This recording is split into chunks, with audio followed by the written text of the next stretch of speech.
Welcome back, folks. I'm Fred McMurray with everyone's favorite Ray Pillar on Pillar's Principles. We're going to be continuing our study of starting a business. Last segment, if everyone remembers, we discussed um, why do I want to go into business. So today, the question is, do I need a business plan? And what should it include, or what do I need in place of a business plan? So, Ray, thanks for being back from driving the nuclear powered bus across the universe. Do I need a business plan while I'm starting a business? Well, I believe that if you are looking for funding, you will need a business plan. You'll be requested to have a business plan. Um, with that being said, maybe not everyone's going to ask you for a business plan. And if that's the case, you should at least have one in your head. If you're not thinking about how your business is going to be run today, tomorrow, next week, next 6 months, next year, then you're doomed to fail if you're not thinking about it. Okay. And that's fair enough. Before we run down that path, you said something interesting. If you're going to get funding, so when you say, are we talking, uh, I'm assuming we're talking about something like loans from banks or Yes. venture capital investment. Um, and you're not talking about, some people go out to friends and family for loans. So I guess I'm assuming most friends or family aren't going to want a business plan or Right. Right. formal one, but a venture capital person or a bank may want one. And Yes.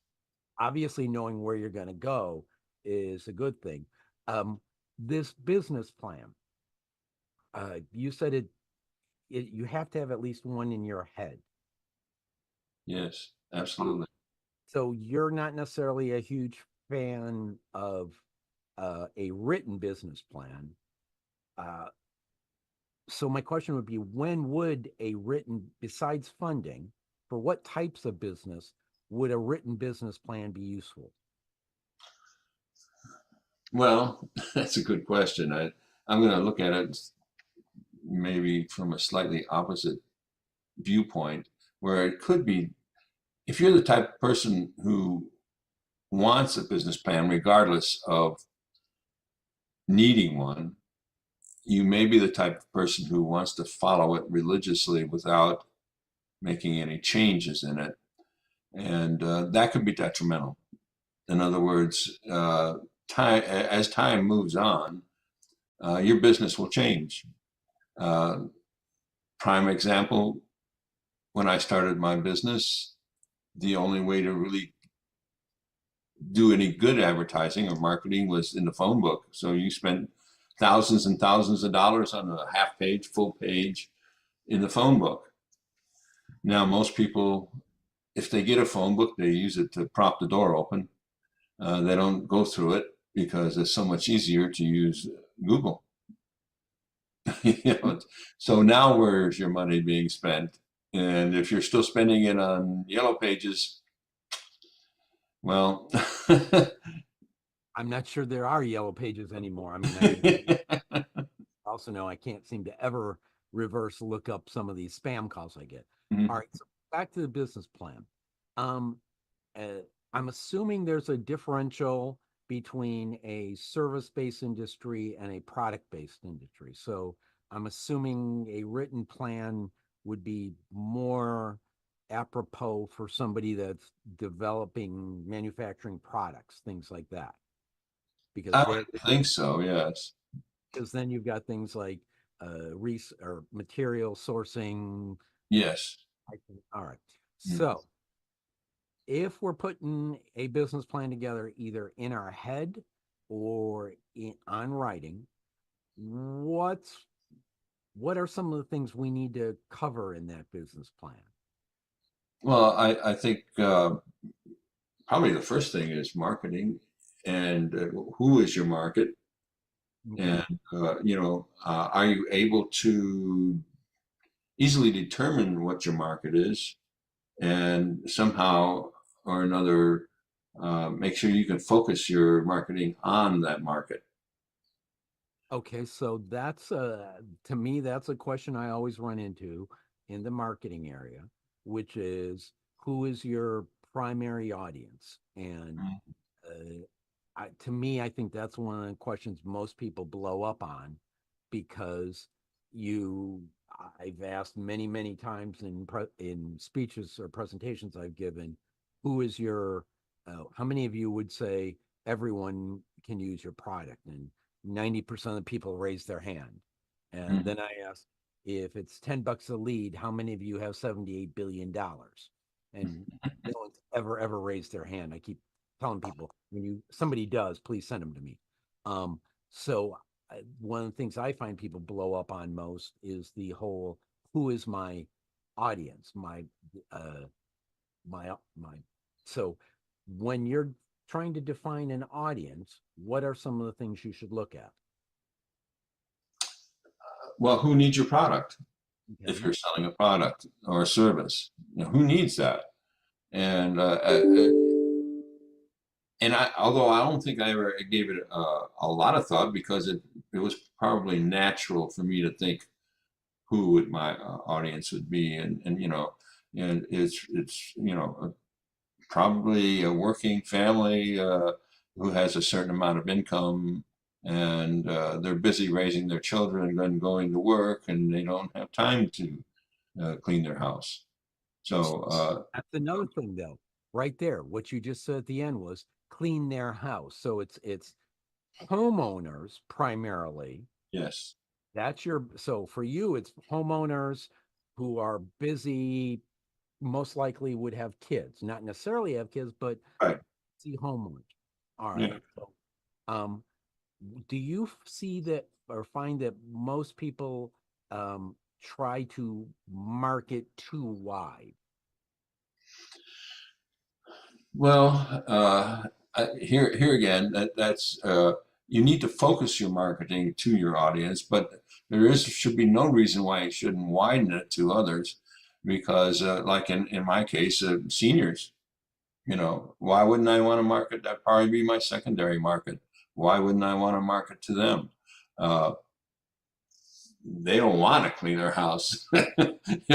They just want to visit with their neighbors and watch TV. I'm assuming, I don't know, or do what I do, and that's travel.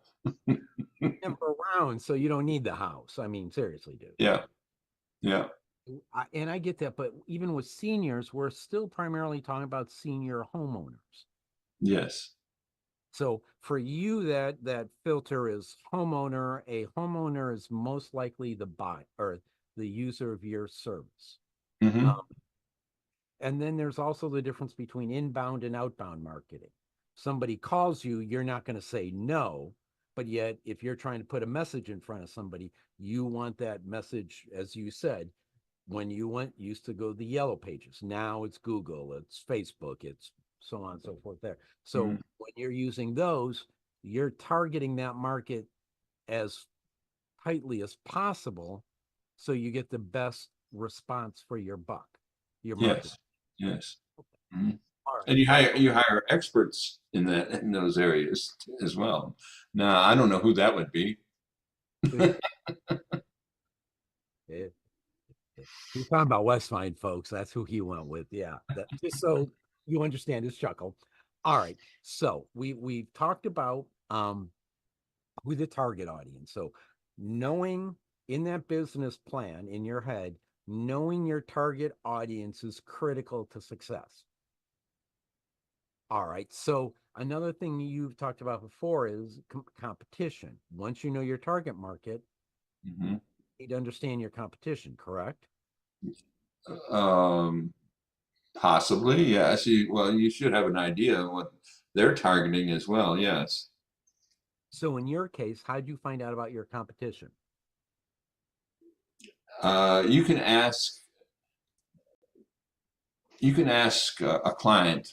So probably that's one of the easiest ways is to, as we go out and do in-home estimates, as an example, we may ask why, or they may volunteer that they were with ABC company before, and what did you think about them?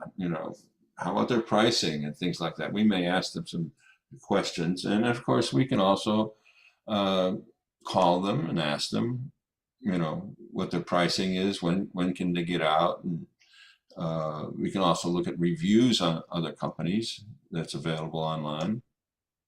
All right. So if I understand what you're saying, right, if you're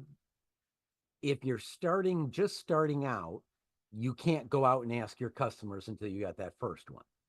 Right. But even if you don't have that first customer, you can go out and look at things like Yelp for your industry, or some of the other online, even Google reviews. Mm-hmm. to- Yes. Yes. to- Or you can hire that company. Ooh, that's kind of sneaky. That's a guerrilla Well, marketing. I wouldn't call that sneaky. I mean, if you To need hire service, that's a good way to find out, things about not only that company, but that particular service in general. Ooh, that's sneaky. I like that. That's not sneaky. Hiring your competition to subvert them. Ultimately, yeah, yeah, I like that, dude.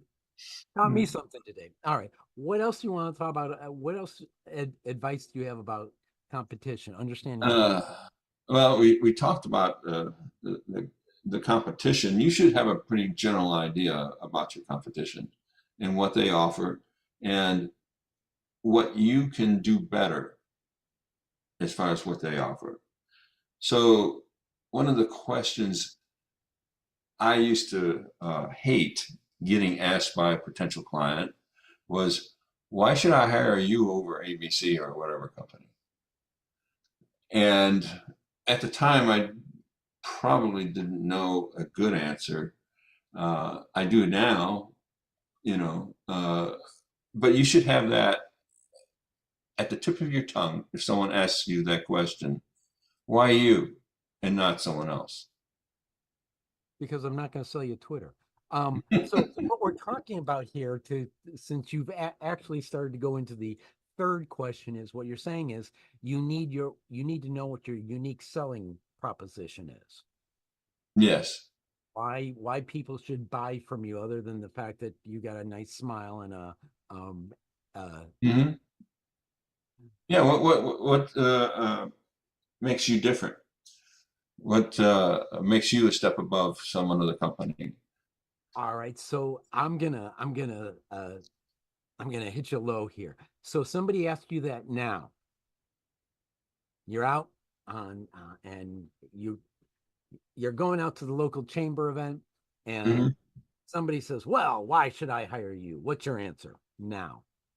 Okay. Of course, it depends on who their previous company was, but let's just say it's someone down the street, their neighbor.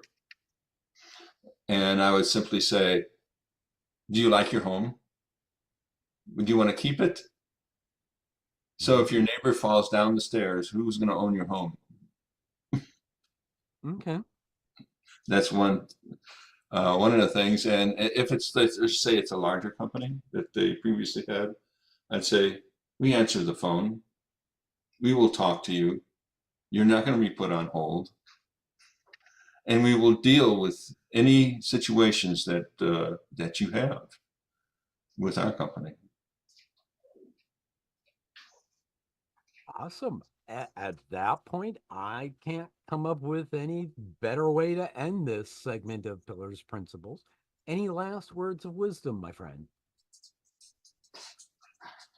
Give us Believe something in great. yourself. Believe in yourself. Very, very good.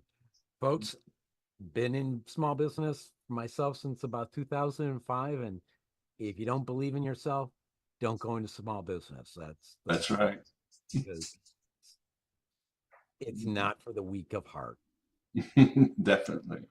We'll be back next week, folks, with more Pillars Principles and how to be successful in business.